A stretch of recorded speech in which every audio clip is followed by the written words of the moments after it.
verdad, yo siempre espero que salga la versión final para ver qué ha pasado, porque hay tantos cambios de la marcha que uno va ahí analizando y comentando y el día siguiente cambian, así que no se gana mucho con eso.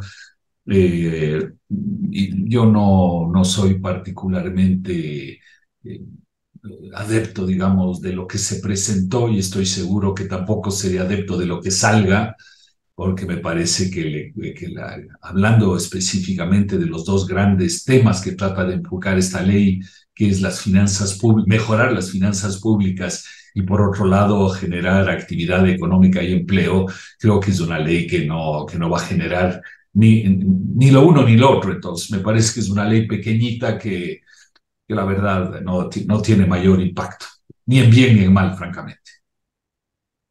Perdón, ¿qué dijo al final? Que no lo escuché, Pablo Sí, Lucio. digo que me parece que es una ley que no tiene mayor impacto ni Ok, positivo ni inocua. negativo, no va a arreglar gran cosa de esos dos temas que se está hablando, que es actividad económica y finanzas públicas, no creo que tiene un impacto significativo ni importante, creo que los problemas del Ecuador son más grandes que esta pequeña ley, ¿no?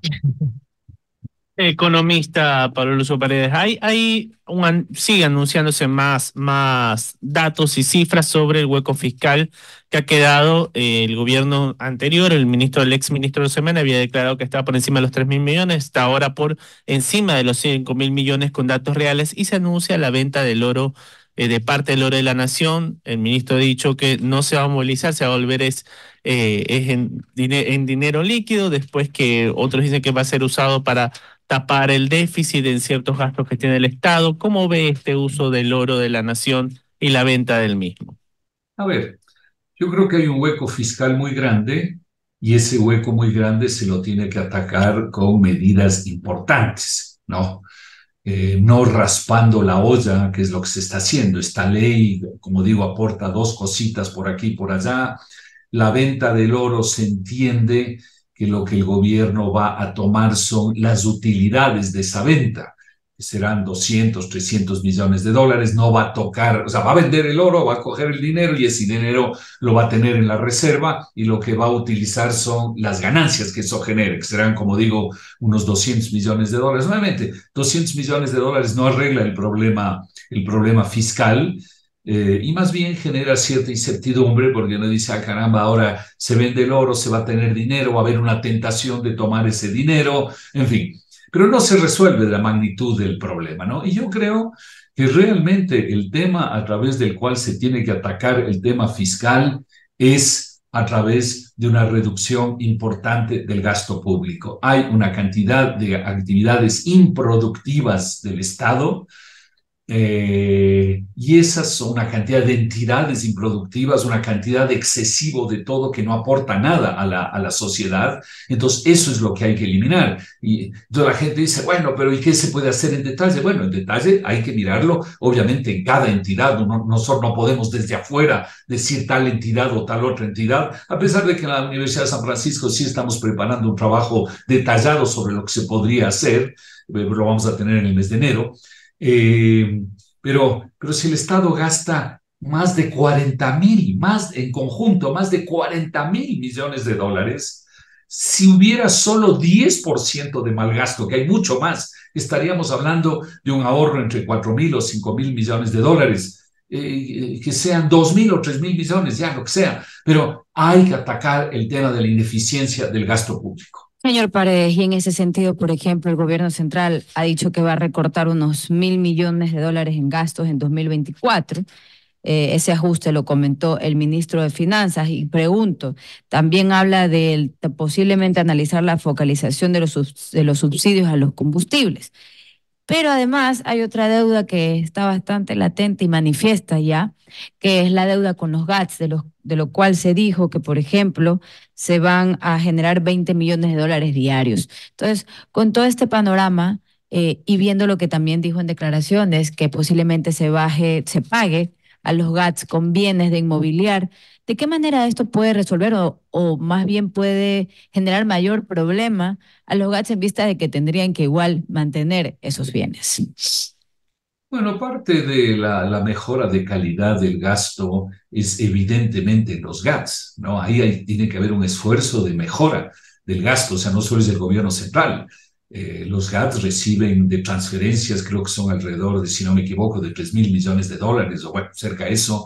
Tienen un presupuesto global, si no me equivoco, que supera los 5.000 millones de dólares. Bueno, los GATS también tienen que hacer un esfuerzo de mejora en la eficiencia. Yo solo puedo hablar del GAT que yo veo, que es el GAT de Quito, y evidentemente el GAT de Quito es ineficiente, es corrupto, tiene gente excesiva, tiene entidades excesivas, gasta de manera ineficiente. Entonces, todos los GATs también tienen que hacer un esfuerzo, ¿no? No solo se trata de decir, a mí me tienen que dar la plata, no, también tienen que mostrarnos qué hacen con nuestra plata, porque buena plata, como me han dicho, toda la plata que tienen es de los ciudadanos. En Quito, una parte es de los ciudadanos de Quito y otra parte es de los ciudadanos de todo el país. Entonces, también tienen que entrar un esfuerzo. Por eso la cifra que yo decía es más de 40.000 millones de dólares de gasto de todas las entidades del Estado, gobierno central, GATS, empresas públicas, GIES, etcétera. Todos tienen que hacer un esfuerzo. Cuando el gobierno habla de que va a ser una reducción de gastos de 1.000 millones, me parece que es un buen paso. Primero, ojalá se cumplan los 1.000 millones, pero en realidad debería ser más de 1.000 millones y en el conjunto del Estado, como les decía, debería ser al menos 2.000 o 3.000 millones. Y eso obviamente sería un camino importante para ir resolviendo el problema del déficit fiscal. Economista, hay varias rutas como para buscar ese financiamiento que se necesita no solo para el plan de gobierno del presidente Noboa, sino también para los pagos de deudas ya adquiridas. En este sentido, uno es justamente bajar ese gasto corriente. Yo conversaba con un exministro y me decía, bueno, en el Ministerio del mismo de Economía y Finanzas podría hacerse una reducción, quedarse tan solo con un viceministerio. Mi pregunta es cómo usted ve tal vez ese análisis, se podrían reducir, optimizar, para no reducir, optimizar ministerios 1 y 2, ¿qué considera cuál sería el camino también para buscar un financiamiento o un aumento de ingresos al Estado con los subsidios? Mira, como te digo, primero es la reducción del gasto, sí se puede hacer, hay que hacerlo a nivel de todo el sector público, no solo del gobierno central. Ahí se conseguiría, como te digo, si se lo hace seriamente, entre 2.000 y 3.000 millones de dólares. Luego ahí, como tú decías, el tema de los subsidios, el subsidio a los combustibles representa, si se hace bien las cuentas, probablemente representa entre 3.000 y 4.000 millones de dólares. Si hay una eliminación focalizada, obviamente nadie está pensando que no se va a focalizar, siempre se ha dicho eliminación del subsidio focalizado, ahí puedes ahorrar entre 1.000 y 2.000 millones de dólares.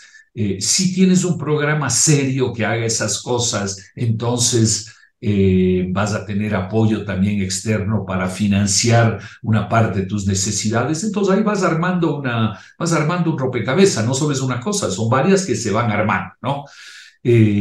El otro tema que yo creo, pero eso quizás es un poco más utópico, debería haber una reforma tributaria muy seria en el Ecuador, porque lo que se ha propuesto no es importante. Como dije, una reforma tributaria de verdad que incluya, para mi gusto, 3 cosas, y puedo estar equivocada, pero es mi visión. Es 1, bajar impuestos. 2, hacer el sistema mucho más sencillo, porque el sistema es demasiado complicado. Y 3, eliminar una cantidad de exoneraciones, ventajas y cosas que hay en el sistema. Pero no puedes hacer simplemente eliminar las exoneraciones y mantener los impuestos altos. Eso no tiene sentido. Tienes que bajar los impuestos y eliminar las exoneraciones y hacer un sistema más sencillo. Yo creo que si haces una reforma con esas 3 cosas, va a ser mejor para la gente y mejor para las finanzas públicas porque se va a recaudar más. Economista Paredes, muchísimas gracias por habernos acompañado en la mañana en RTP. Muchas gracias, un abrazo a todos. Una meta es una frase tentadora. Esta está envuelta entre tantos misterios que se termina probablemente enredado entre telarañas grises. Y ese es el riesgo cuando se imponen en la macroeconomía ciertos objetivos. Se pone una meta, luego viene cómo las enfrentas. ¿Cómo tú vas a esa burocracia cuando le dices que el gasto público lo tienes que reducir? Esto ya se lo oí a Lucio Paredes decir en la época de Sixto Durán Ballén, cuando en la época de Sixto Durán Ballén se redujo el gasto público, pero al otro día aparecían funcionarios empleados y gastando por el otro lado. Hay que considerar eso. ¿Por qué? Porque el poder de la burocracia, de la centroburocracia, es extremadamente grande. Por eso una meta es una frase tentadora, pero cuidado, terminan enredados en telarañas. Ya volvemos.